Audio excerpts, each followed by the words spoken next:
What's your takeaway impression from COP28? Was it worth it? I can tell you, I sure wish that the provinces had had a greater presence there over the last number of years. Scott Moe and I were both there, and I think we were able to demonstrate why it is oil-producing regions need to be part of the discussion. They were on a pathway to have a very radical statement about completely phasing out fossil fuels. They ended up with something a little more modest that talks about carbon capture, utilization, and storage, that talks about natural gas being a transition fuel.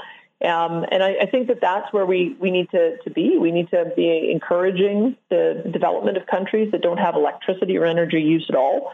So we're going to have to make sure that is addressed at the same time as we reduce emissions. So I'm a bit disappointed that there doesn't seem to be this recognition that we can continue to use these very powerful, very reliable fuels, but we're all trying to reduce emissions. I think that people like Stephen Guilbeault has made it very clear that he's trying to kill this industry. He's trying to put production caps in place, and his radical agenda has come through pretty loud and clear in the actions that he took there and the statements that he's made since he came back home. But I mean, we're not going to put up with that. It's not how our Constitution works. The federal government can't come in and unilaterally shut an industry down.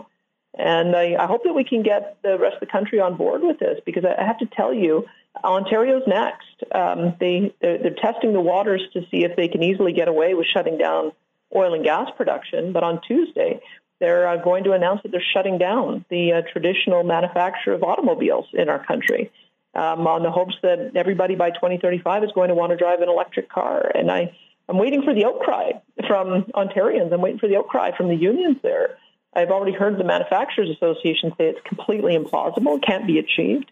But these are the kind of things that they will do. If they can get away with doing this to us, to Saskatchewan, they're going to continue targeting specific industries, and everybody's going to be hit by this. We all have to be standing up and asking for a voice of reason to prevail.